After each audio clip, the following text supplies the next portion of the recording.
తను ఉన్నది కాబట్టి అది దేవునికి ఇవ్వాలని ఇష్టపడి పిలాతు దగ్గరికి వెళ్ళి తను ఏం తీసుకున్నాడు, పర్మిషన్ తీసుకున్నాడు. ఆయన నేను నా సమాధిలో ఉంచుకోవచ్చా అడిగినప్పుడు పిలాతు దానికి అంగీకరించాడు. తర్వాత తన నారబట్టలతో తనను చుట్టి సుగంధ ద్రవ్యాలు క్రీస్తుకి పెట్టి క్రీస్తు యొక్క మృతదేహాన్ని తన శిష్యులు అక్కడున్న ఉమెన్ అందరూ కూడా తనను తీసుకెళ్ళి ఆ సమాధిలో ఉంచారు.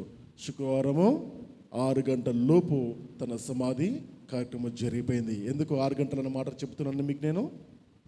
ఎందుకు 6 గంటలన్న మాట చెప్తున్నాను? ఎందుకంటే యూదులు వాళ్ళు పాటించే క్యాలెండర్ మనలాగా ఉదయం 12 గంటల నుండి రాత్రి 12 గంటల వరకు కాదు. వాళ్ళు సూర్యాస్తమయము సూర్యోదయంని పాటిస్తారు. ఇప్పుడు కూడా అదే. వాళ్ళ విశ్రాంతి దినము ఎప్పుడు ప్రారంభించడం జరుగుతుంది? శనివారం వాళ్ళకి ఎప్పుడు స్టార్ట్ అవుతుంది? శుక్రవారము సాయంత్రం 6 గంటల నుండి శనివారము వాళ్ళకు స్టార్ట్ అవుతుంది. మరి అదేవిధంగా వాళ్ళకు శుక్రవారము ఎప్పుడు స్టార్ట్ అయింది? గురువారము రాత్రినే స్టార్ట్ అయింది. సిద్ధపాటు చేసే దినము ఆ సూర్యాస్తమయం లోపు వాళ్ళు ఏం చేయాలి? పస్కా పశువుని వాళ్ళు వధించాలి. దాన్ని సిద్ధపరచుకొని, దాన్ని వధించుకొని, దాని భోజనాన్ని సిద్ధపరచుకోవాలి. మళ్ళీ తిరిగి నెక్స్ట్ డే శనివారం అయిపోయే లోపు ఆహారాన్ని తినేయాలి. ఇది మొదటి దినము. దాని తర్వాత 7 దినాలు వాళ్ళు ఏం పండుగ చేయాలి? పులియని రొట్టెల పండుగలు చేసుకోవాలి. అందులోనూ ఎంత మంచి దినం అంటే అది విశ్రాంతి దినము అయినందున అది మహాదినమని యోహాను భక్తుడు దాన్ని మెన్షన్ చేస్తాడు 19వ అధ్యాయము 30-31 వచనాల్లో. మరి క్రీస్తుని సమాధిలో ఉంచినప్పుడు, ఆ శుక్రవారం రోజు ఉంచినప్పుడు క్రీస్తు సిద్ధపడి ఉన్న పస్కా గొర్రెపిల్లగా తను వధింపబడి ఈ లోకము కొరకు తను అర్పించుకున్నారు. మరి దాని తర్వాత తనని సమాధిలో ఉంచారు. శుక్రవారం రాత్రంతా సమాధిలో ఉన్నారు. శుక్రవారం శనివారం రాత్రంతా ఉదయం సాయంత్రం సమాధిలో ఉన్నారు. ఆదివారం ఉదయకాల జామున ఆయన సమాధిని గెలిచి మృత్యుంజయుడై తిరిగి నరరూపధారిగా వచ్చారు. అయితే ఒక ప్రశ్న మీ అందరికీ, క్రీస్తు సమాధిలో నుండి లేపబడినప్పుడు మరి ఆయన ఏ విధంగా లేపబడ్డారు? నీలాగా నాలాగా సజీవులుగా ఉన్నారా, లేదా జీనీలాగా ఉన్నాడా? అర్థమైందా? ఆయన ఆత్మలాగా, ఆయన శరీరం, ఆయన ఆత్మలాగా తిరిగి లేచారా, లేదా శరీరంగా తిరిగి లేచారా? గట్టిగా చెప్పాలి. ఆత్మలాగా వచ్చి చాలామందికి ఆ డౌట్ ఉంటుంది. ఐ డోంట్ నో ఎంతమందికి ఉందో ఆ డౌట్, నాకు తెలియదు. కానీ మరణించిన వ్యక్తి మళ్ళీ తిరిగి లేవడం ఎప్పుడైనా చూసామా? ఒక లేచాడు అంటే ఏం లేచాడు? దేన్ని బట్టి చెప్తాం అతను లేచాడని?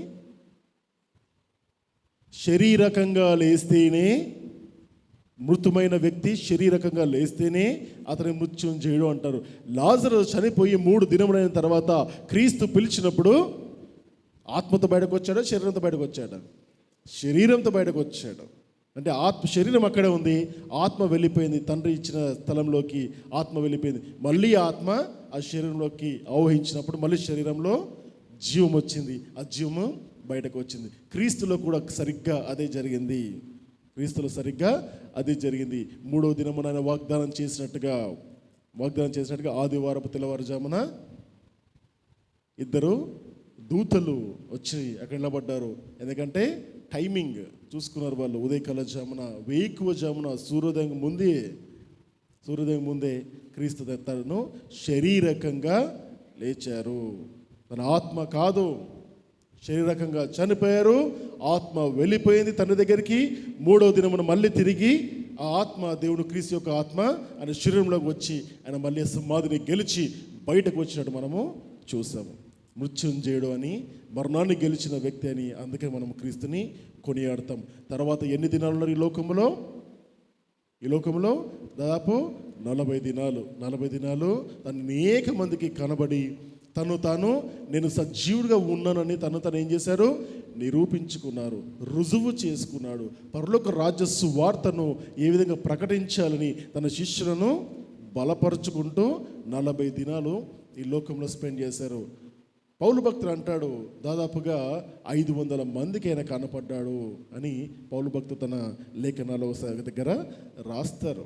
మరి అంతమందికి కనపడి తను రుజువు చేసుకొని వెళ్ళిపోయిన దేవుడు తర్వాత పరలోకానికి ఆరోహణమై వెళ్ళిపోయారు. పరలోకానికి ఆరోహణ వెళ్ళిపోయేటప్పుడు శిష్యుల యొక్క పరిస్థితిని ఒక్కసారి గమనించుకుందాం. నేను నా వాక్యం అది కాదు, నా వాక్యం వేరే ఉంది, కానీ I want to give you the background. శిష్యుల పరిస్థితిని ఒక్కసారి మీరు గమనించుకుంటే, క్రీస్తును సిలువ వేయక ముందు వాళ్ళ పరిస్థితి ఏంటి అంటే, క్రీస్తు యెరూషలేములోకి రాకముందు వాళ్ళ పరిస్థితి ఏంటంటే, వాళ్ళు ఏ విధంగా ఉన్నారు? వాళ్ళు? మేము ఎవరో తెలుసా?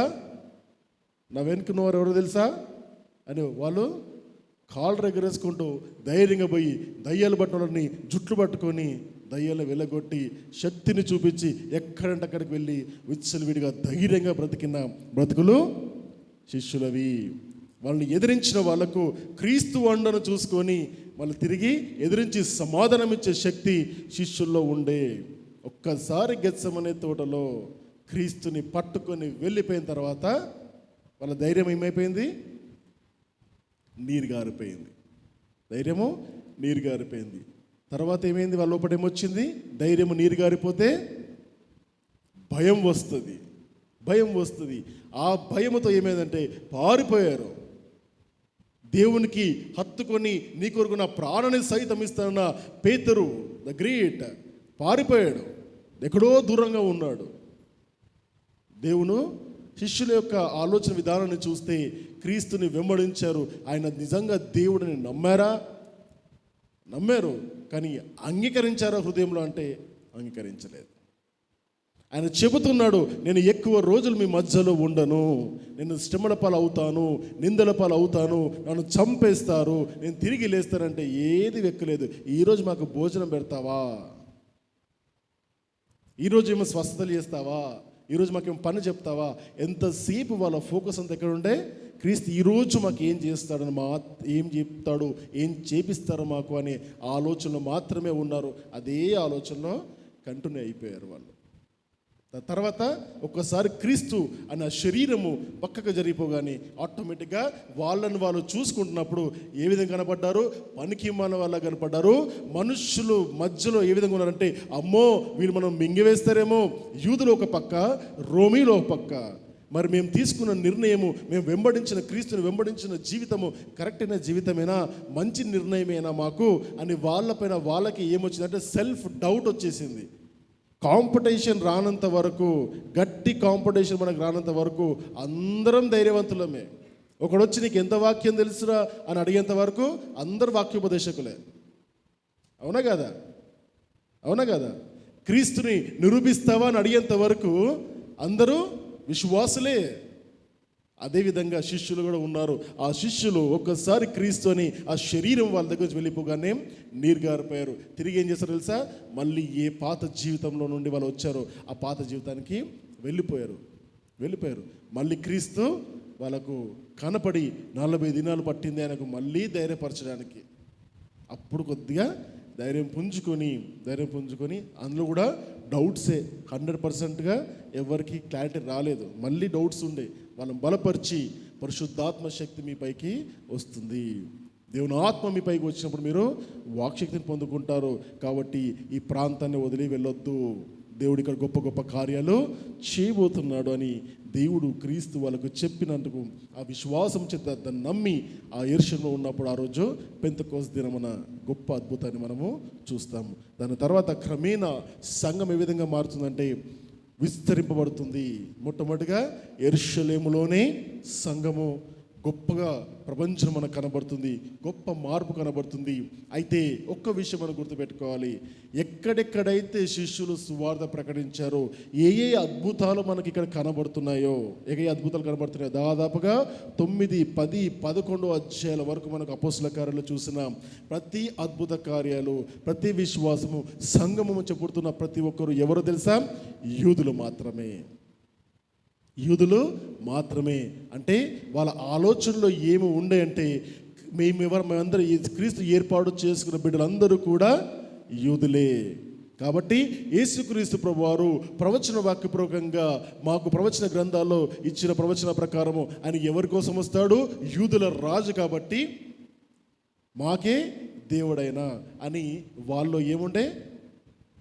ఒక క్లారిటీ, ఎంత 100% క్లారిటీ ఉండే.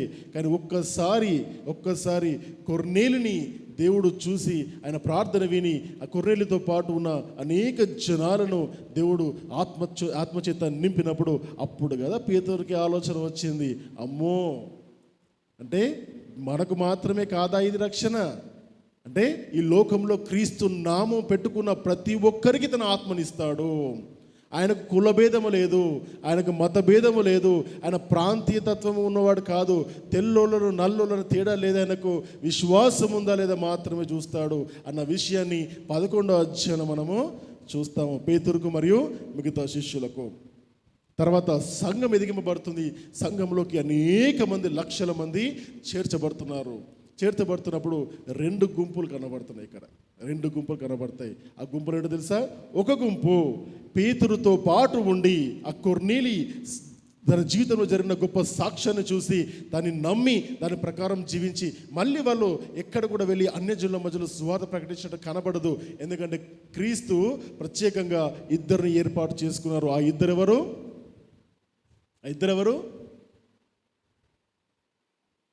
అన్యజనులకు సువార్త ప్రకటించడానికి దేవుడు 2 ఏర్పాటు చేసుకున్న శిష్యుల నుండి. ఆ 2 శిష్యులు ఎవరు? పౌలు ఇంకా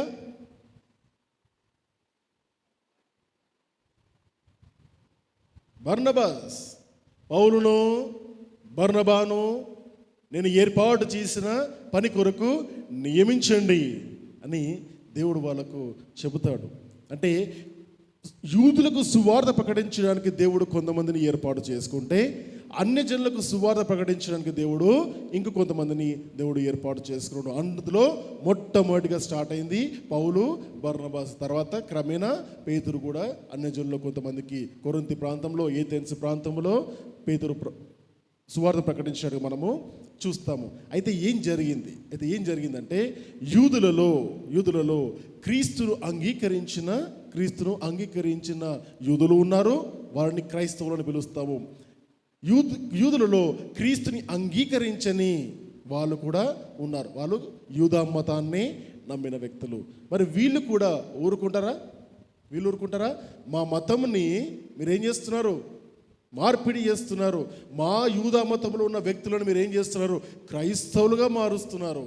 క్రీస్తును ప్రకటించి వేరొక దేవుణ్ణి ఇక్కడ క్రియేట్ చేస్తున్నారు. క్రీస్తు దేవుడు కాదు అని మేము నమ్మి ఆయనకు సిలువ వేసి ఆయనను చంపేస్తే మీరు ఆయనను ఏం చేస్తున్నారు? ఆయన చనిపోలేదు, ఆయన బ్రతికే ఉన్నాడని తప్పుడు సువార్త చెప్తున్నారని చెప్పేసి ఆ కాలం నుండి ఈ కాలం వరకు గొప్ప గొప్ప మైకులు పెట్టుకొని మరి అరుచుకుంటూ వస్తున్నారు.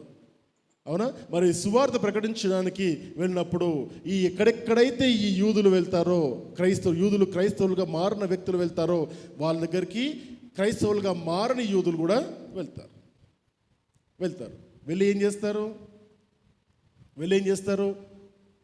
చెడు బీజం వేసేసి వస్తారు. వాళ్ళకేం తెలుసు? పౌలుకేం తెలుసు? పేతురుకేం తెలుసు?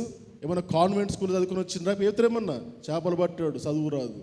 పౌలా బెట్రయర్ అంటే మోసగాడు, అందరినీ చంపేసి చెరసాల్లో వేసిన ఇతని మాట వింటారా అని పౌలు గురించి చెడు సువార్త. పేతురు గురించి, మిగతా శిష్యుల గురించి సువార్త ఏంటి? వాళ్ళు ధర్మశాస్త్రం చదివారా? వాళ్ళు దేవునికి ఎప్పుడన్నా ఆలయంలో వెళ్ళి ఏమన్నా గొప్ప గొప్ప కార్యాలు చేశారా? ఏం చేయలేదు. వాళ్ళకి ఏం తెలుసు? నిన్నగా కూడా మన బైబిల్ పట్టుకున్నారు అని చెప్పేసి ఏం చేస్తుండే? వాళ్ళ గురించి తప్పుడు ప్రచారం చేసుకుంటూ వెళ్ళిపోతుండే. ఎంత సువార్త క్రీస్తు గురించి ప్రకటింపబడిందో అంతే సువార్త క్రీస్తు దేవుడు కాదని కూడా ప్రకటింపబడింది. ఇది ఒక గుంపు. వితిన్ సంఘంలోనే లక్షల మంది అయిపోయారు కదా. సంఘంలో లక్షల మంది శిష్యులు ఎప్పుడైతే అయిపోయారో సంఘంలోనే 2 గుంపులు స్టార్ట్ అయ్యాయి. అనాది సంఘంలో ఎటువంటి ఒక గుంపు క్రీస్తుని అన్యజనులకు ప్రకటించేటప్పుడు ఏవేవి విషయాలు ప్రకటించాలి అన్న విషయంలో పౌలు, బర్నబా తర్వాత క్రీస్తు చెప్పిన వాళ్ళందరూ కూడా చాలా క్లారిటీతో ఉండే. ఆ క్లారిటీ ఏంటంటే మన దగ్గర నుంచి క్రీస్తు ఎదురు చూస్తున్నది ఏంటంటే విశ్వాసము మాత్రమే అని ప్రకటిస్తుంటే శిష్యులలో చేరిన కొంతమంది యూదులు వెళ్ళి విశ్వాసం ఎక్కడ సరిపోతుంది? మీరు మొత్తం యూదులు అయిపోవాలి. మీరేం చేయాలి? సున్నతి చేయించుకోవాలి, యూదా మతాన్ని స్వీకరించాలి, యెరూషలేములో మేము ఏ విధంగా చిన్నప్పటి నుండి చేసిన పండుగలు ఉన్నాయో అవన్నీ మీరు చేయాలని చెప్పేసి సంఘంలో క్రీస్తుని నమ్మిన యూదులలో ఏం జరిగిందంటే ఈ యొక్క అలజడి క్రియేట్ అయిపోయి అక్కడ చుట్టుపక్కల ప్రాంతాల్లో వెళ్ళి ఇటువంటి సువార్త ప్రకటించడము స్టార్ట్ అయింది. ఈ సువార్త ప్రకటించేటప్పుడు కన్ఫ్యూజన్ వస్తుందా రాదా? ఒకే సంఘము నుండి ఒక గుంపు వెళ్ళి క్రైస్తవులు వెళ్ళి క్రీస్తును ప్రకటిస్తే ఏమంటున్నారు? క్రీస్తు పైన విశ్వాసం ఉంచితే చాలు, మీ పద్ధతులు మీవే, మేమేం టచ్ చేయము, కానీ నిజమైన దేవుని చూడు, ఆయన ప్రేమను చూడు, ఆయన నిజమైన దేవుడని మాత్రం ప్రకటిస్తున్నాను, నమ్మినావా రక్షింపబడతావు, నమ్మలేదా పర్వాలేదు, నీ ఇష్టం, నీ జీవితం నీది, నేనేం అనట్లేదు. నేను రెండో గుంపు వెళ్తుంది, క్రీస్తుని నమ్మడానికి ఇష్టపడి వచ్చిన వ్యక్తులకి నమ్మడం ఒకటి సరిపోదనన్నా మీరు ఏం చేయాలి? మీరు సున్నతి చేయించుకోవాలి, మీరు యూదా మతాన్ని స్వీకరించాలి, పండుగలు చేయాలి, బలి అర్పణలు చేయాలి అని చెప్పేసి ఒక గుంపు వెళ్ళి ప్రకటించడం స్టార్ట్ చేశారు. సంఘంలో ఏమైంది? అలజడి. ఇప్పుడు కొంతమంది ఈ గుంపులో విన్న ఒక వ్యక్తి వచ్చేసి అడుగుతాడు, ఏమని అడుగుతాడంటే, ఎవరిది వినాలి నేను? నువ్వు క్రైస్తవుడవే, ఆయన క్రైస్తవుడే, ఆయన చెప్పిన మాట వినమంటావా, నువ్వు చెప్పిన మాట వినమంటావా? మొత్తానికైతే నేను నా నిర్ణయం తీసుకోవడానికి నాకు కష్టంగా ఉంది అన్న పరిస్థితి సంఘములో వచ్చినప్పుడు, అప్పుడు పౌలు బర్నబాస్ ఏం చేశారు? ఆ పరిస్థితి వచ్చినప్పుడు అపోస్తల కార్యాల్లో 15వ అధ్యాయంలో చూస్తే గొప్ప మీటింగ్ జరిగింది. గొప్ప మీటింగ్ అది, అపోస్తలులోనే పెద్ద మీటింగ్ అది. ఆ మీటింగ్లో ఏం జరిగిందంటే అందరూ పిలిపించారు, రండి, ఎక్కడెక్కడ మిషనరీస్కి వెళ్ళారో వాళ్ళందరూ వచ్చేయండి అని చెప్పేసి అందరికీ టెలిగ్రామ్లు ఇచ్చి పంపించేసి అందరినీ యెరూషలేములోకి పిలిపించుకున్నారు. కూర్చొని మనము డిస్కషన్ చేద్దాము, ఏం జరుగుతుంది అక్కడ, ఎందుకు ఈ కాన్ఫ్యూజన్ క్రియేట్ అవుతుంది అని చెప్పేసి ఆ డిస్కషన్ కొరకు పిలిపించారు. ఆ డిస్కషనే అపోస్తల కార్యాలు 15వ అధ్యాయం. చూద్దాం, ఇప్పుడు అర్థమైందా? 15వ అధ్యాయం చూద్దాం. కొందరు యూదయ నుండి వచ్చి, మీరు మోషే నియమించిన ఆచారము చొప్పున సున్నతి పొందితేనే కానీ రక్షణ పొందలేరని వారితో విశేష వాదమును తర్కమును కలిగినప్పుడు, ఈ అంశము విషయమై పౌలును బర్నబాయు తమలో మరికొందరును యెరూషలేమునకు అపోస్తలుల యొద్దకు పెద్దల యొద్దకును వెళ్ళవలనని సహోదరులను నిశ్చయించిరి. అయితే కాబట్టి వారు సంఘము వలన సాగనంపబడి ఫినీకే సమరియా దేశముల ద్వారా వెలుచు అన్యజనుల్లో దేవుని వైపు తిరిగిన సంగతి తెలియపరిచి సహోదరులందరికీ మహాసంతోషము కలగజేసిరి. వారు యెరూషలేమునకు రాగా సంఘపు వారు అపోస్తలులను పెద్దలను వారు చేర్చుకునిరి. దేవుడు తమకు తోడై ఉండి చేసినవన్నీ వారు వివరించిరి. అయితే పరిసయ్యుల తెగలో విశ్వాసులైన కొందరు లేచి అన్యజనులకు సున్నతి చేయింపవలననియు మోషే ధర్మశాస్త్రము గైకొనుడని వారికి ఆజ్ఞాపింపవలనని చెప్పిరి. ఒక గుంపులు వేసింది, సంఘంలో నుండి కూర్చొని పరిసయ్యుల గుంపులు వేసి, మనం చేయవలసిన సువార్త ఏంటో తెలుసా?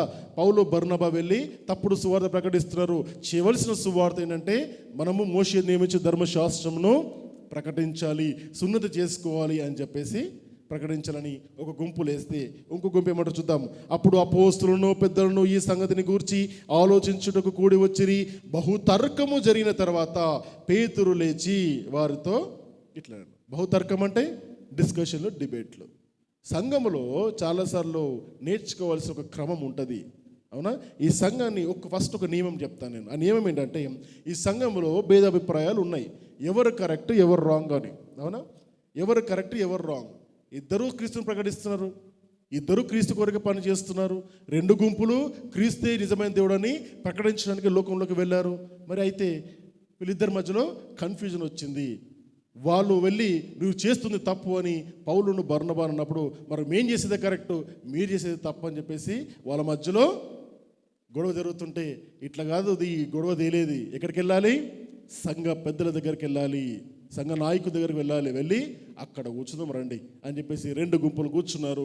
ఒక గుంపులు వేసి మోషే ధర్మశాస్త్ర ప్రకారం మనమందరినీ కూడా సున్నతి చేయించి మనమందరం కూడా క్రైస్తవులుగా యూదులుగా వాళ్ళు మార్చాలని ఒక గుంపు చెప్తే, పౌలు లేసేమంటాడు, నో అట్లా చేయడానికి వీలు లేదు అని చెప్పినప్పుడు, అప్పుడు పేతురు లేచి మాట్లాడము చూస్తాము. ఎందుకు ఈ మాట చెప్తున్నారంటే, సంఘాలలో కానీ జనములు ఎక్కడ ఎక్కువ ఉంటారో అక్కడ ఏమవుతాయంటే భేదాభిప్రాయాలు ఉంటాయి తప్ప.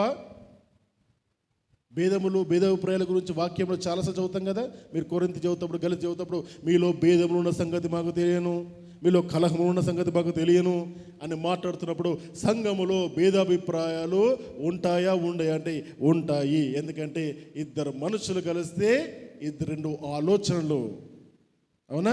ఇద్దరు మనుషులు కూర్చోరంటే రెండు ఆలోచనలు, రెండు అలవాట్లు, రెండు పద్ధతులు, రెండు ఆలోచన విధానాలు, కానీ సిద్ధాంతము ఒక్కటే. నీ ఆలోచన విధానం ఏదైనా సిద్ధాంతానికి కనుక నువ్వు కట్టుబడి ఉంటే నీ ఆలోచనలు ఏం చేస్తావంటే ఆ సిద్ధాంతానికి కట్టుబడి ఉంటావు. నీలో నువ్వు కొట్లాడుకుంటే నీకు ఏమొస్తుంది? సాతాను గాడికి ఏం కావాలి? వాడికి సూపర్, సంఘం ఎదుగుతుందా, గొప్ప ఎదుగుతుందా? అయితే మెల్లగా వెళ్ళి యూదులకు ఏం చెప్పాడు వెళ్ళి సువార్త ప్రకటించాలంటే క్రీస్తు దేవుడే, నేను ఒప్పుకుంటాను, కానీ సున్నత ఒకటి చేసుకో అని చెప్పు. పౌలుకి ఏం ప్రాబ్లము? చేపియచ్చు కదా. అప్పుడు పౌలుకు వచ్చిన ఆలోచన ఏంటంటే, ఈరోజు సున్నత అంటాడు, రేపు బలి అర్పణ అంటాడు, రేపు ఇంకోటి యెరూషలేము రమ్మంటాడు, తర్వాత అందరూ వచ్చి యెరూషలేము ఉండమంటాడు. ఒకటి ఏమవుతుందంటే మనుషుల్లో కష్టతరంగా చేస్తారు. సులభమైన మార్గాన్ని వదిలేసి కష్టతరమైన మార్గంలోకి విశ్వాసులు నడిపించి అనేక మంది నాయకులు ఆనాడు ఉన్నారు, ఈనాడు ఉన్నారు. మరి సంఘంలో భేదాభిప్రాయాలు వచ్చినప్పుడు ఎక్కడికి వెళ్ళాలి? పెద్దల దగ్గరికి వెళ్ళాలి. అక్కడక్కడే కొట్టాడుకుంటే ఏమవుతుంది? సాతాను గడ పైన కూర్చొని జంప్ చేస్తుంటాడు, ఎంజాయ్ చేస్తుంటాడు. So be careful my dear friends, be careful, జాగ్రత్తగా ఉండాలి. ఇక్కడ వాళ్ళు చేసిన పని సంఘ పెద్దల దగ్గరికి వెళ్ళారు, మాట్లాడారు. అప్పుడు పేతురు లేచి ఒక మాట అంటున్నాడు. ఏమంటాడు? సహోదరులారా, ఆరంభమందు అన్యజనులు నా నోట సువార్త వాక్యము విని విశ్వసించులాగున మీలో నన్ను దేవుడు ఏర్పరచుకున్నని మీకు తెలియను. అయితే మరియు హృదయములను ఎరిగిన దేవుడు మనకు అనుగ్రహించినట్టుగాని వారికిని పరిశుద్ధాత్మను అనుగ్రహించి వారిని గూర్చి సాక్ష్యమిచ్చను. ఎవరికి ఎగ్జాంపుల్ చెప్తున్నాడు పేతురు ఇక్కడ? కొర్నేలి జీవితంలో జరిగిన ఆ ఎగ్జాంపుల్ తీసుకొని పేతురు ఇక్కడ ఈ మాటను చెబుతున్నారు. 9వ వచనం, వారి హృదయములను విశ్వాసం వలన పవిత్రపరిచి మనకును వారికిని ఏ భేదమైనను కనపరచలేదు గనుక మన పితరులైనను మనమైనను మోయలేని కాడిని శిష్యుల మెడ మీద పెట్టి మీరు ఎందుకు దేవుణ్ణి శోధించుచున్నారు?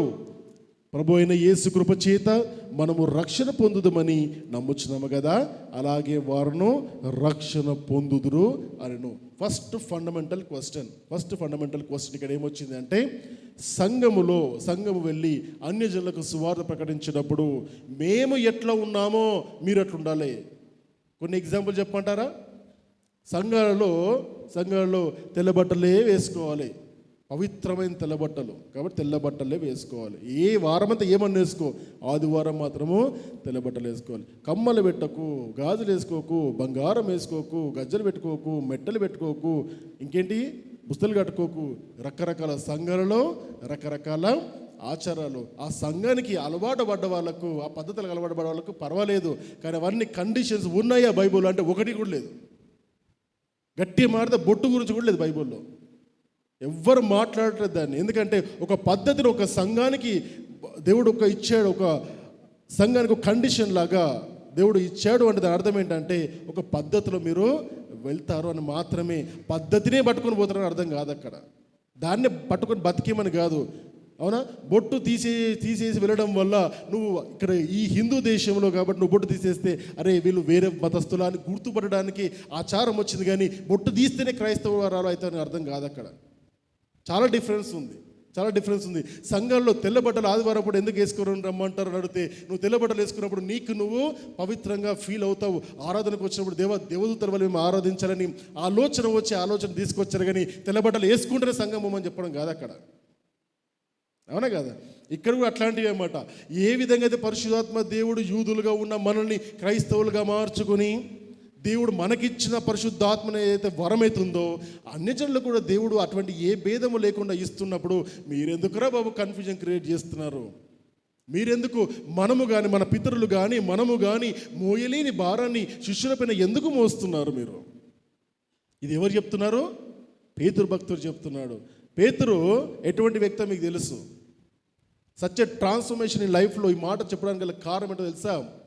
యొప్పేలో ఉన్నప్పుడు, మేడ మీద ఉన్నప్పుడు, ఆకలితో ఉన్నప్పుడు ఆయన ఒక దర్శనాన్ని పొందుకుంటాడు. ఆ దర్శనంలో పరలోక రాజ్యం నుండి ఈ భూమిపైన ఉన్న సమస్త జంతువులు, చతుష్పద జంతువులన్నీ కూడా ఒక బట్టలాగా, గిన్నెలాగా దాంట్లో ఉంచబడి ఆయనకు దర్శనం వచ్చినప్పుడు దేవుడు అంటాడు, వీటిని చంపుಕೊಂಡು తినంటే, నో మై డియర్ గాడ్, నేను తినను. ఎందుకంటే ఇప్పటి వరకు అపవిత్రమైనది ఏది నా నోట్లో పడలేదు, అంత పర్ఫెక్ట్ నేను అని చెప్తున్నప్పుడు, అరే బాబు, నేను పవిత్రపరిచాను, నువ్వు అపవిత్రపడ్డవేంది? నేనే కదరా బాబు నేను రూల్స్ని ఫ్రేమ్ చేసింది, నేను చేసిన రూల్స్ కదా అవి. రూల్ని పట్టుకొని వెళ్తావు ఎందుకు? నా హృదయాన్ని పట్టుకొని వెళ్ళు కదా అంటాడు దేవుడు.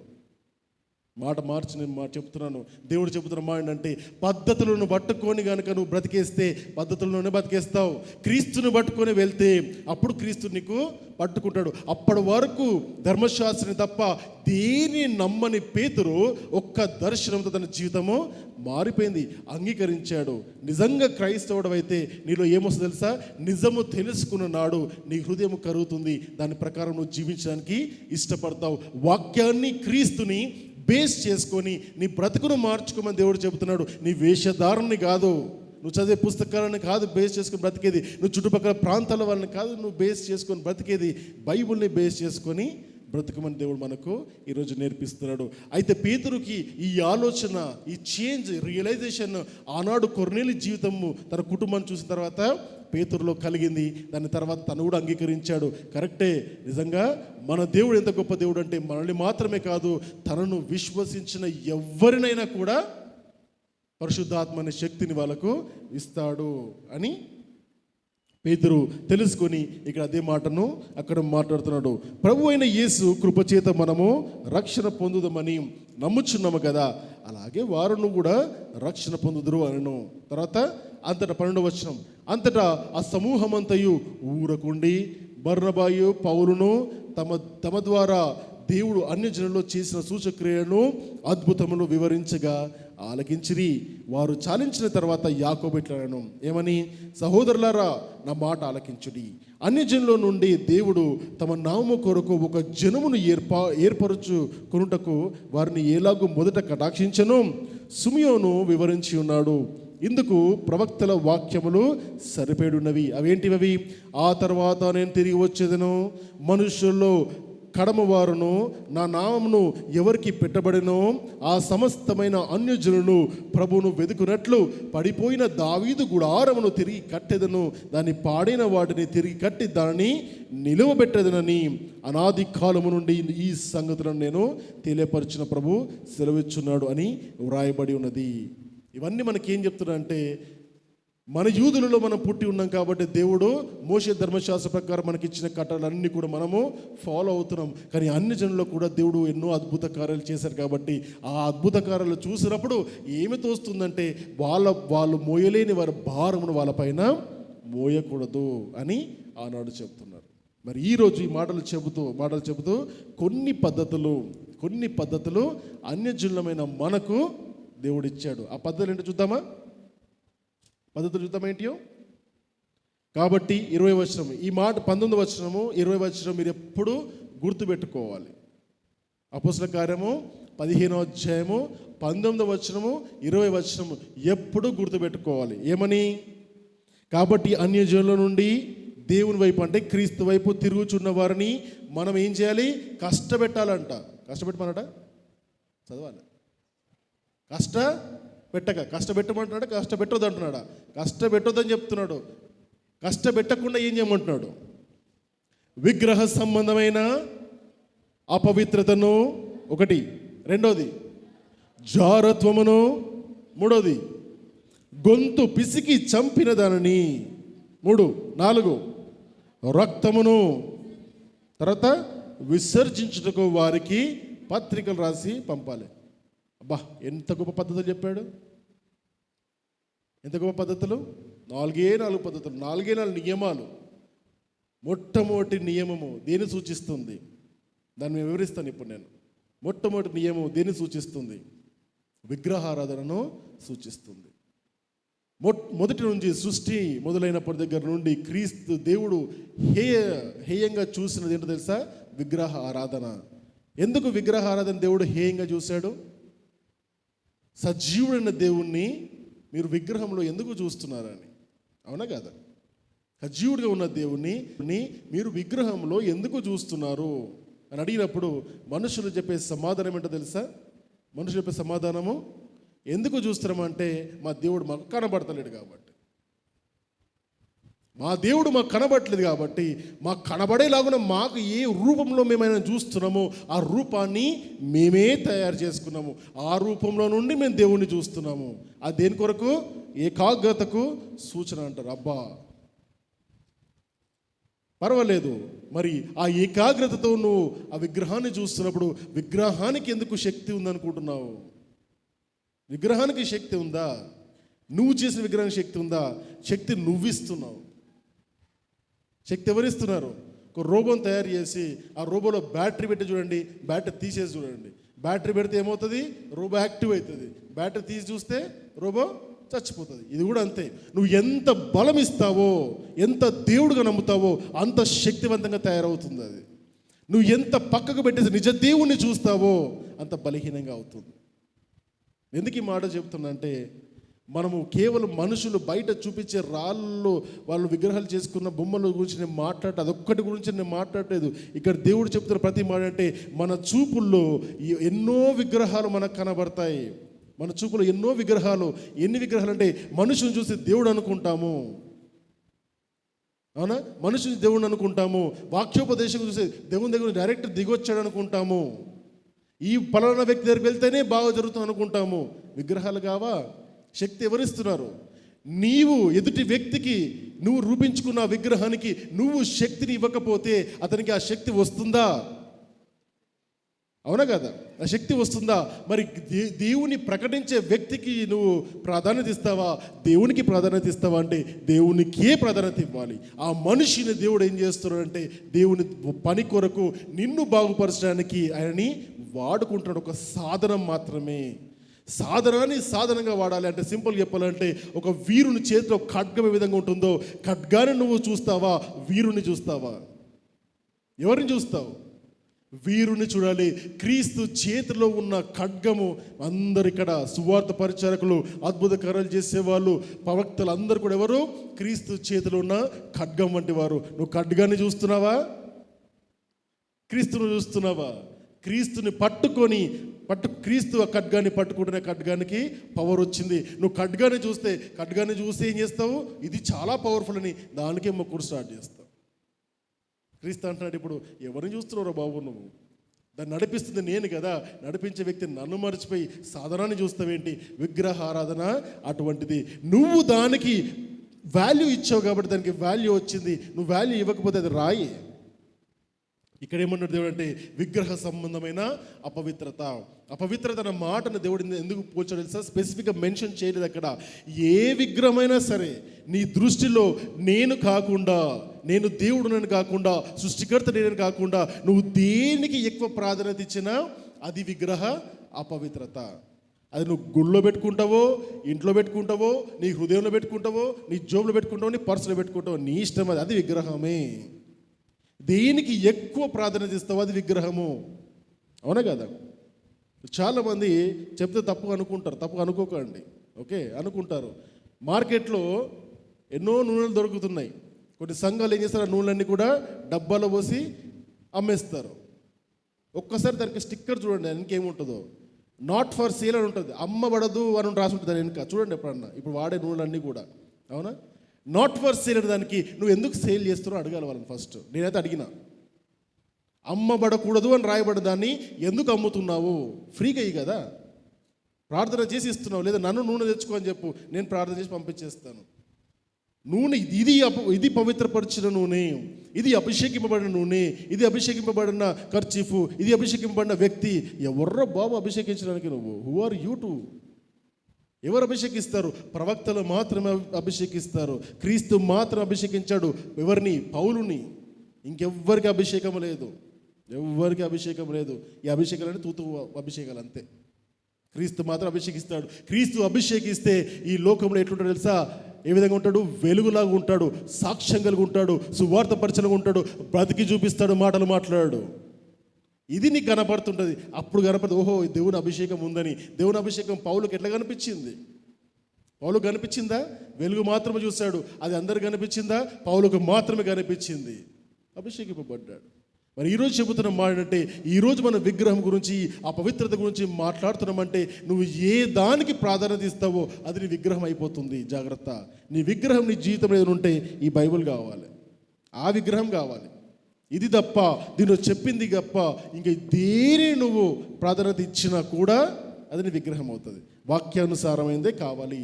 మనుషులైనా, పరిస్థితులైనా, లేదా ఇంకా ఐటమ్స్ అయినా, దేనైనా దేవుడు అపవిత్రంగానే చూస్తున్నాడు. అయితే ప్రత్యేకంగా వీళ్ళకు చెప్పేటప్పుడు దేవుడు వీళ్ళ ఉద్దేశం ఏంటంటే, విగ్రహముల దగ్గర అర్పించిన వాటిని తినడం గురించి మాట్లాడతారు. విగ్రహం దగ్గర అర్పించిన వాటిని తినడం గురించి మాట్లాడతారు. ఇప్పుడు క్వశ్చన్ వస్తుంది, తింటే ఏమైతే, తినకపోతే ఏమైతే? తినొద్దు అంటారు, ఖచ్చితంగా తినొద్దు అంటారు. అక్కడ తినొద్దనే చెప్తున్నాడు దేవుడు, తినొద్దు అంతే. అయితే సడన్గా తినేసినాము, అపవిత్రత అయిపోయింది, పాపంలోకి వెళ్ళిపోయారా? తెలిసి తిన్నారు, తెలియక తిన్నారు కావచ్చు. ఇష్టపడి తినొచ్చు, ఇష్టం లేకుండా తినొచ్చు. నా బాస్ ఏమంటున్నాను తినొచ్చు, పక్కడు ఏమనుకున్నాను తినొచ్చు, తినకుండా ఉండొచ్చు. ఇప్పుడు ఏమవుతుంది తెలుసా ఈ లోకంలో? ఇప్పుడు అంతా కూడా మీరు గమనించండి, మీ అందరూ ఇది ఫేస్ చేసి ఉంటారు ఈ సిచ్యువేషన్ని. తింటేనేమో నా దేవుడు ఏమంటారని చెప్పేసి నాకు లోపల గిల్ట్ ఫీలింగ్. తినకపోతే బంధువులు వదిలేస్తారు, ఫ్రెండ్స్ వదిలేస్తారు, వీళ్ళు వదిలేస్తారు, వాళ్ళు వదిలేస్తారు. పౌలు మంచి మాట్లాడాడు కొరింథీ సంఘానికి, తింటే ఏమైంది, తినకపోతే ఏమైంది, నువ్వు ఎక్కడున్నో చూసుకో ఫస్ట్. నీ అవసరమా నీకు అవన్నీ చేయడము? అక్కడ పంచుతురంటేనే ఇటు జారిపో. అక్కడ దాకా పోయి తీరని దగ్గరకు వచ్చేంత వరకు చూసుకొని నేను తినా, ఎవరు చెప్పమంటు నీకు? అక్కడ వస్తుంటే ఇక్కడ జారిపోను, అయిపోయింది. అవునా కదా? అక్కడ సిగరెట్ తాగుతురు, నన్ను వచ్చి అడుగుతాడేమో అనుకున్నప్పుడే జరిగిపోక నుంచి దగ్గరికి వచ్చి అడిగేంత వరకు వెయిట్ చేసి, నో నేను దేవుని నమ్ముకున్నా, అంత అవసరం లేదంటాడు ఆయన. ప్రాక్టికల్గా మనం ఉండాలంటే this is how we need to follow. దగ్గరకు వచ్చినప్పుడు ఆఫీస్లో కూడా మా దగ్గరకు వస్తారు, అక్కడ పెట్టేస్తారు. నా దగ్గర అనగానే థ్యాంక్ యూ అమ్మా అంటాను నేను. సార్ అంటారు, థ్యాంక్ యూ అంట, అంత అయిపోయింది, మ్యాటర్ అర్థమైపోతుంది వాళ్ళకి. అక్కడ నేను తినను, నేను చెయ్యను, అవసరం లేదు, థ్యాంక్ యూ అంటాం. డిబేట్ చేయడం మానేసిర్రు జనాలు. మనము డిబేట్లు చేయాల్సిన అవసరం లేదు. మనం ఎట్లా బ్రతుకుతున్నామో మనం చూస్తారు, దాన్ని తగ్గట్టుగానే వాళ్ళు జీవిస్తారు. సో కాబట్టి ఇక్కడ ఏం మాట్లాడతారంటే, తినడంలో తినకపోవడం గురించి నేను మాట్లాడలేదు. అది బైబిల్ చెప్పే మాట ఏంటంటే, తింటే ఏమవుతుందో తినకపోతే ఏమవుతుందో నీకే తెలుసు, నేను చెప్పే అవసరం లేదు. కానీ దాన్ని దేవుడు ఏమంటాడంటే అపవిత్రత. తినడం వల్ల ఎందుకు తినకూడదని మాట్లాడుతాడంటే, దానికి అర్పించిన వాడు అర్పించేటప్పుడు దాన్ని దేవుడని అర్పించాడు, ఇది తినడం వల్ల నాకు ఆశీర్వాదం అనుకుంటాడు. పంట పొలాల్లో వేస్తే పంటలు పెరుగుతాయి అనుకుంటున్నాడు, నీళ్ళల్లో వేసుకొని పవిత్రమైతే అనుకుంటున్నాడు, అవి నెత్తి మీద వేసుకుంటే స్నానాలు చేస్తే అవన్నీ పవిత్రం అయిపోతాయి అనుకుంటాడు. అటువంటి వాటిని చేసిన వ్యక్తుల దగ్గర నుంచి తీసుకొచ్చి నీకేమన్నా ఇస్తే నువ్వు వాటితో పాటు పాలిభాగస్తుడు అవుతావు. అవసరమా నీకు? అక్కడి నుంచి పారిపో, అక్కడి నుంచి జరిగిపో అని దేవుడు సింపుల్గా అక్కడ దాన్ని సింపుల్గా అపవిత్రత అన్నాడు. ఇంకొక అపవిత్రత ఉంది, విగ్రహ అపవిత్రత. ఒకటి, క్రీస్తుని అంగీకరించి మనం బ్రతుకుతూ, ఆత్మీయ జీవితం నుంచి బ్రతుకుతూ ఈ లోకం కూడా కావాలని చెప్పేసి జీవించే అపవిత్రత ఉందా లేదా? ఇక్కడ ఉన్నప్పుడు కేవలం పవిత్రమైన మాటలు, బిజినెస్ మారుతప్పుడు, ఉద్యోగాలు మారుతప్పుడు, డీల్స్ చేసేటప్పుడు అది అక్కడనే, మళ్ళీ ఇది ఇక్కడనే, అది అక్కడనే, రెండు సంబంధం లేదు. చర్చికి వెళ్ళినప్పుడు మాత్రమే పవిత్రంగా ఉండాలి, బయటకు వెళ్ళినప్పుడు అవసరం లేదు. బూతులు మాట్లాడవచ్చు, అబద్ధాలు మాట్లాడవచ్చు, చెడు చూపులు చూడవచ్చు, చెడు పనులు చేయొచ్చు, మోసాలు చేయొచ్చు, ఏమైనా చేయొచ్చు. అది చర్చ్ బయట. చర్చ్లో మాత్రం మంచిగా ఉండాలి. నో మై డియర్ ఫ్రెండ్, చాలామంది క్రైస్తవులు ఇటువంటి వాళ్ళు ఉన్నారు. దేవుడు వీళ్ళని ఏమంటారు తెలుసా? మంచి మాట పెట్టాడు, వీళ్ళకు మంచి పేరు పెట్టాడు. ఏం పేరు పెట్టాడు? వేషధారులు అని పెట్టాడు.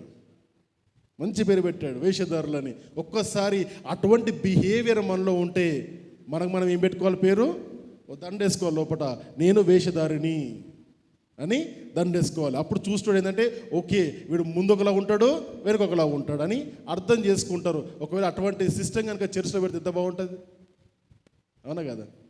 దేవునికి వేషధారులు అక్కర్లేదు. నీవు కష్టమైనా నష్టమైనా ఉంటే ఒకే సైడ్ ఉండు. దేవుడు అంటాడు, నా పేరు చెప్పుకొని కష్టపడుకుంటే ఇంత ఉండడం ఎందుకురా బాబు, లోకంలో సంతోషంగా ఉండు కదా, అటనుండు. కనీసం ఈ లోకం సంతోషాలు దొరుకుతాయి, లేదా ఇటనుండు, పరలోకం దొరుకుతుంది. నాకు పరలోకం కావాలంటావు, లోకం కావాలంటావు. నేను సింపుల్గా ఏం చేస్తాను, బబుల్గా ఉంచేసినట్టు నోట్లో ఉమ్మేస్తా అంటాడు. అవునా కదా? ఎందుకు? పనికిరాని వాళ్ళు, ఎవ్వరికి పనికిరాని వ్యక్తులు వాళ్ళు.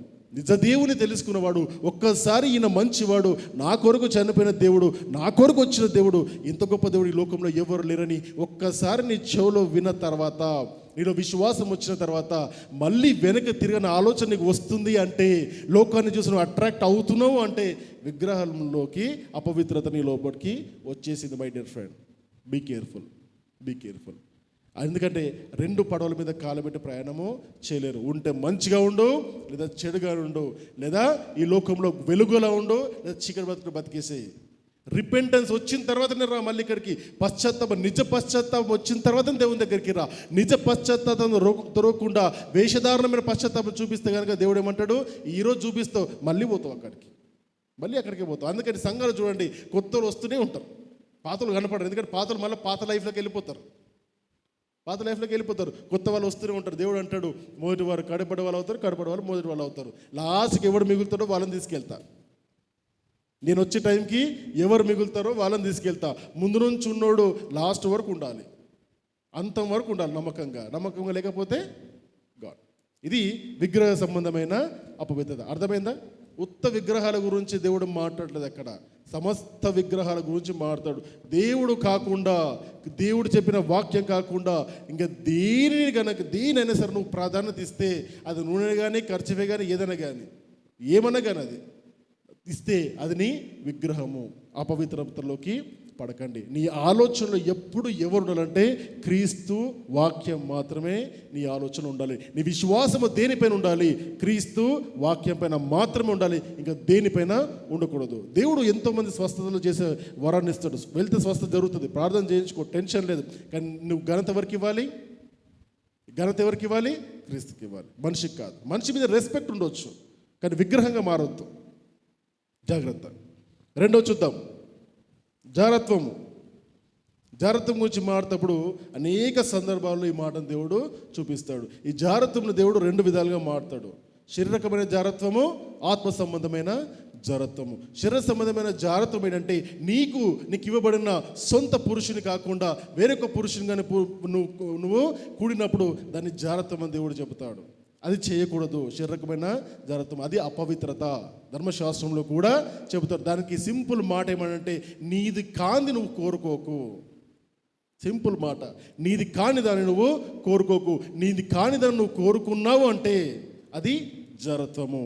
నీ దేవుడు ఈయన అని ఒకసారి తెలుసుకున్న తర్వాత వేరే అన్య మతస్థంలోకి వెళ్ళిపోయి నువ్వు ఆ మతాలు చేసే పద్ధతులు చేసావంటే దాన్ని ఏమంటారంటే దాన్ని కూడా జారత్వం అంటాడు. ఈ జారత్వాన్ని నిరూపించడానికి దేవుడు ఒక ప్రవక్తనే నియమించాడు.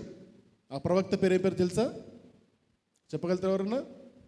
ఈ జారత్వం, కేవలం ఈ జారత్వంని ఏ విధంగా ఇజ్రాయెల్ జనాంగం చేస్తున్నారని చూపించడానికి ఒక ప్రవక్తను ఏర్పాటు చేసుకొని ఒక గ్రంథం రాయించాడు దేవుడు. ఆ గ్రంథం పేరు హోషేయ గ్రంథము. హోషేయని ఏర్పాటు చేసుకొని తన జీవితాన్ని దేవుని యొక్క ఆలోచనలోకి తీసుకొచ్చి, ఎప్పుడన్నా చదవండి హోషేయ గ్రంథము. అవునా? జాగ్రత్త అంటే ఏంటో మనకు అక్కడ అర్థమవుతుంది. అవునా? పనికి మాలింది, తిరిగి వెళ్ళిపోతుంది అని తెలిసినా కూడా తను ప్రేమించు నువ్వు అంటాడు. పిల్లలు కనువంతను అంటాడు. దాని తర్వాత వదిలేసి వెళ్ళిపోతే నాకు తెలిసి వెళ్ళిపోతారు అని ముందే చెప్పి మరీ ఒక వేష్యతో దేవుడు తన హోషేయకు పెళ్లి చేసుకో అని చెప్తాడు. ఇశ్రాయేలు జనాంగాన్ని చూపిస్తున్నాడు అక్కడ. నా బిడ్డల్ని కనికరించాను, ఆదరించాను, నేను చేర్చుకున్నాను నా దగ్గర. ఏం చేస్తున్నారు వీళ్ళు? మళ్ళీ వెళ్ళిపోతారు. నాకు తెలిసి వీళ్ళు వెళ్ళిపోతారు, కానీ మళ్ళీ నేను ప్రేమించాలి, మళ్ళీ నా దగ్గర చేర్చుకోవాలి. మళ్ళీ వెళ్ళిపోతారు, మళ్ళీ చేర్చుకోవాలి. ఇదే పని నాది. వాళ్ళు చేస్తుంది ఏంటి? జారత్వము, వ్యభిచారం అని దేవుడు అక్కడ అంటాడు. ఇక్కడ శారీరకమైన జారత్వం గురించి మనం నేర్చుకున్నాము. ఆత్మ సంబంధమైన జారత్వం కూడా అదే. దేవుని వైపు ఉంటూ లోకంలో కూడా కావాలని మనం ఏదైతే లోకాన్ని కోరుకుంటామో, లోకాశలో పడిపోతామో, దేవుడు దాన్ని జారత్వము అంటాడు. ఒకే వైపు ఉండి దేవుడు నిజమైన దేవుని తెలుసుకుంటే ఆయన మాత్రమే చూడు, అప్పుడు నీ జీవితం సంతోషంగా ఉంటుందని దేవుడు ఇక్కడ నేర్పిస్తున్నాడు. మూడోది చెబుతాడు ఇక్కడ, మూడు చెప్తాడు, గొంతు పిసికి చంపిన దాన్ని, గొంతు పిసికి చంపిన దాన్ని తినొచ్చు. నాన్ వెజిటేరియన్ కూడా చెప్తున్నాడు అన్నమాట. నాన్ వెజ్ తిను, కానీ కొన్ని రకమైన నాన్ వెజ్ తిను. ఇప్పుడు మనం చూస్తున్నాం కదా, హలాల్ అంటారు.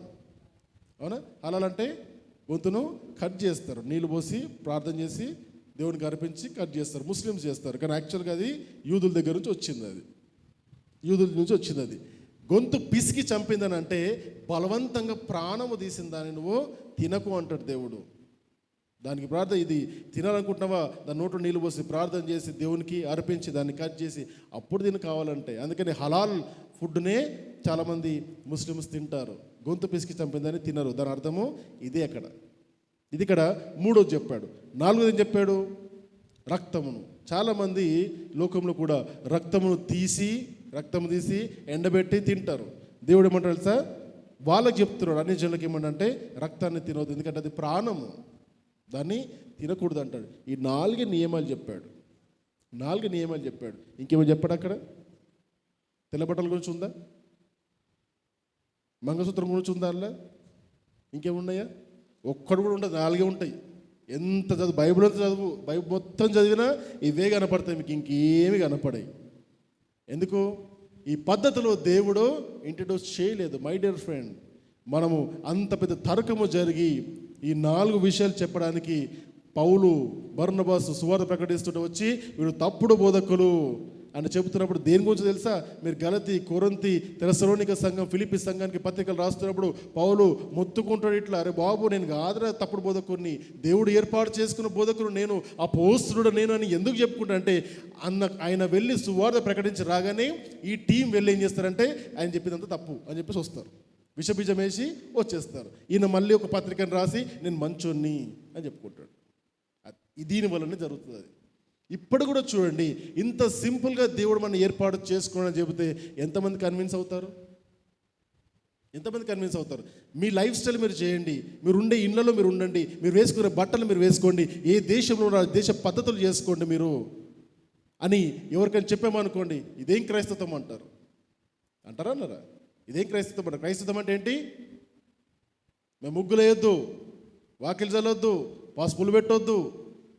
అవునా కదా? ఇవే కదా మనం నేర్చుకున్నాయి. ఇంకా ఉన్నాయి. ఎందుకు ఈ మాట చెప్తానంటే, ఇంకా అటువంటి ఆచార సంబంధమైన పరిస్థితుల్లో మనం ఉంటున్నాము. మై డియర్ ఫ్రెండ్, జాగ్రత్త. నీ హృదయం మారకుండా నువ్వు అవన్నీ చేసినా చేయకున్నా ఏమీ బెనిఫిట్ లేదు.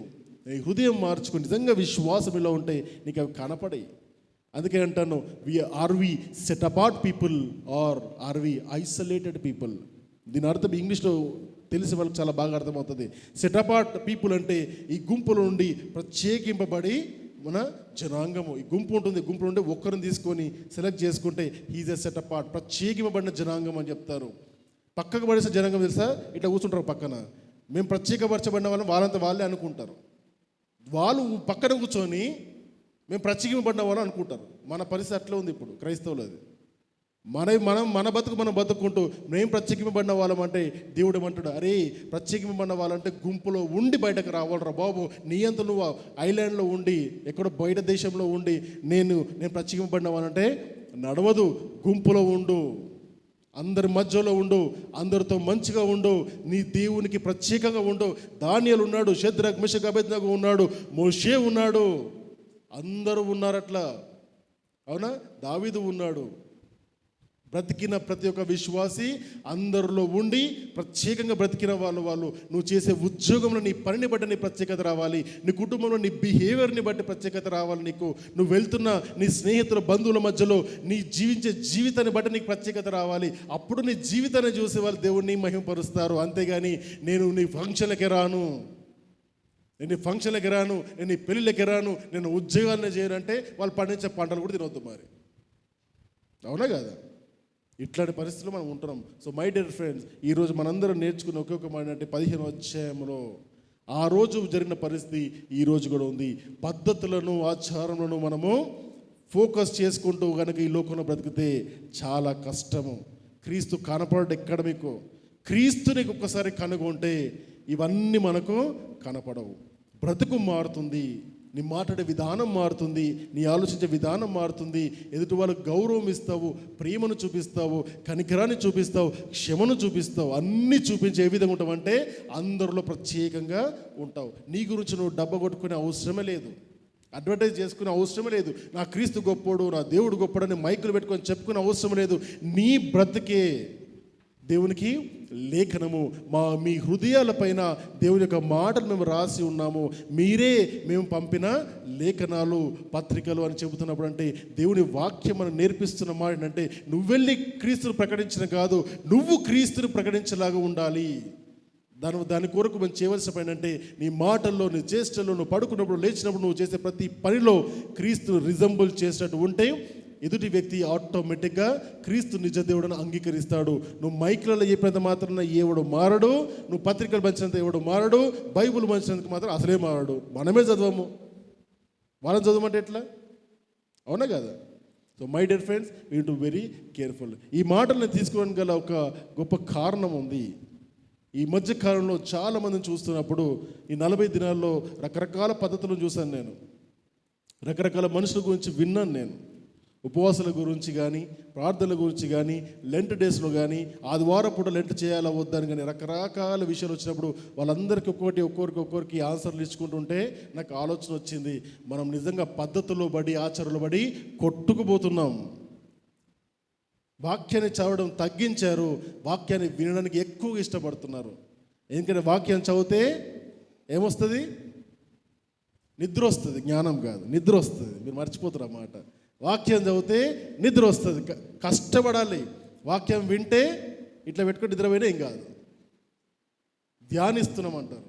ఇట్లా పెట్టుకొని ధ్యానిస్తున్నాం. మీరు ఏం చెప్తున్నారు? కాబట్టి దేవుడు ఏమంటే వినుట వలన విశ్వాసం వస్తుంది, కానీ వాక్యం చదివితే నీకు నీ జీవితం మార్చబడుతుంది. వాక్యం చదివితే దేవుడు నీతో డైరెక్ట్గా మాట్లాడతాడు. చదవడానికి ఎక్కువ ఇష్టపడండి.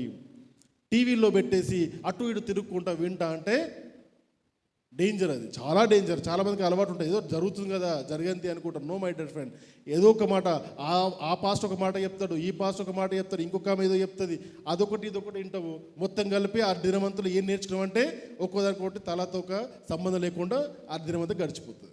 దాని బదులు ఒక్క వాక్యం పెట్టుకొని అరగంట సేపు దాని ముందర కూర్చొని వాక్యాన్ని ముందర పెట్టుకొని నోట్స్ పెట్టుకొని రాసుకుంటే కనీసం ఆ రోజుకి ఆ వాక్యం గుర్తుంటుంది నీకు. అవునా? సీరియల్ ఎట్లా చూస్తారు? అటు ఇటు తిరిగి కూడా సీరియల్ చూస్తారా? అస్సలు చూడరు, అక్కడే కూర్చొని చూడాలి సీరియల్. వంట చేసి కూడా సీరియల్ చూడడానికి లేదు. అవునా కదా? So this is very important. వాక్యం చదివేటప్పుడు దానికి ఒక టైం పెట్టుకొని, దాన్ని చదవడానికి ఒక టైం పెట్టుకొని, పద్ధతి పెట్టుకొని ఇందులో ఏం చెప్తున్నాడు దేవుడు అని రాసుకున్నప్పుడు ఇంకా మనకు బయట ఏది అవసరం ఉండదు.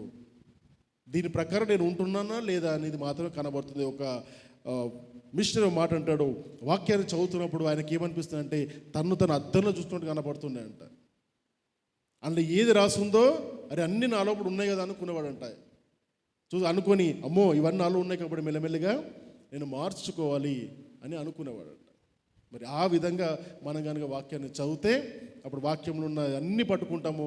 అపోహల సైడ్ కానీ ఆచరణల సైడ్ కానీ మనము పోము. చెప్పుడు మాటలు విని చాలామంది ఆచరణలోకి వెళ్ళిపోతున్నారు. My dear friends, be careful, జాగ్రత్త. ఎందుకంటే ఇప్పుడున్న కాలము భయంకరమైన కాలము. మీరు ఎన్నో వాట్సాప్ వీడియోలు చూస్తుంటారు, పుస్తకాలు కలపత్రాలు గుంజుకుంటారు, కొడతారు, బైబుల్ కాల్చేస్తారు. అవునా? బూతులు మాడతారు. వీళ్ళు అంటారు దేవుని కొరకు నిందలు పాలవడం నాకు ఇష్టం అంటారు. ఎందుకు పోయినవరో బాబా దగ్గర నేను అంటాను. నీ సంఘం ఇచ్చినప్పుడు క్రైస్తవుని బలపరచు వెళ్ళి ఫస్ట్. క్రీస్తుని తెలియని వాళ్ళకి ఇప్పుడు క్రీస్తు తెలియని వాడు ఈ దేశంలో ఎవడు లేడు. మనం ప్రకటించకుండా గవర్నమెంట్ ప్రకటించేస్తుంది క్రీస్తుని. అవునా కదా? మనము ఏవైతే క్రీస్తుని మనం నేర్చుకున్నామో మనం బలపడదాం. ఫస్ట్ వాక్యాన్ని నిజంగా మనము నమ్ముదాము, నమ్మిన దాని ప్రకారము బ్రతికి చూపిద్దాము. ఎదుటివాడు దాన్ని చూసే మారుతాడు. నువ్వు వెళ్ళి మార్చే అవసరమే లేదు. మార్చేది అయినా చెప్పడం మటుకు మాత్రం మన పని, బ్రతకడం మట్టుకే మన పని.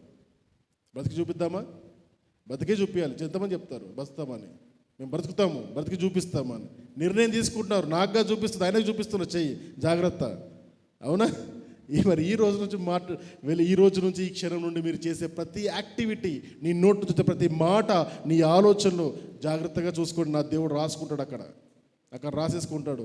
దాన్ని బట్టి లైఫ్ డిసైడ్ చేసుకోండి. సో మై డియర్ ఫ్రెండ్స్, మరి ఆచరణ బట్టి వెళ్దామా, క్రీస్తుని పట్టుకొని వెళ్దామా? నిర్ణయం ఎవరిది? మనదే.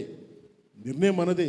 మన దేవుడు సులభతరమైన పద్ధతులు ఇచ్చాడు, కానీ మనల్ని కష్టపెట్టాలని ఎప్పుడూ ఆయన అనుకోలేదు. మనం కష్టపెట్టాలి అనుకుంటే సిలువలో ఆయనది పోతాడు, మనను బొమ్మంటాడు. అవునా? అదే శాస్త్రుల పరిశీలన ఏం చేస్తారు? వాళ్ళు గ్లాసు కూడా తీయరు, మీరు మాత్రము చర్చ్ కట్టండి అంటారు. అర్థమైందా? దేవుడు ఆలోచనలు వేరు, మనుషుల ఆలోచనలు వేరు. దేవుని నమ్మిన, దేవుని ప్రకటించే మనుషుల పద్ధతులు వేరు, మనుషులు వాళ్ళ ప్రకటించుకునే పద్ధతులు వేరు. గారడి చేసేవాడు ఎవడో, గమ్యం వైపు నడిపించేవాడు ఎవడో తెలుసుకొని వెళ్ళవలసిన అవసరము విశ్వాసులుగా మనపై ఉన్న బాధ్యత. మరి దాని ప్రకారం మనం వెళ్దామా? క్రీస్తు మనము వదులుకోవద్దు. క్రీస్తు మనకు చాలా కష్టంగా ఆయన మనల్ని ఏర్పాటు చేసుకున్నాడు. మరి ఆయన మనం వదులుకుంటే మన జీవితానికి ఏ వాల్యూ లేదు, ఒక మీనింగ్ లేదు. మరి ఆన్సర్ లేకుండా, మీనింగ్ లేకుండా మనం బ్రతకొద్దనేది దేవుడు మన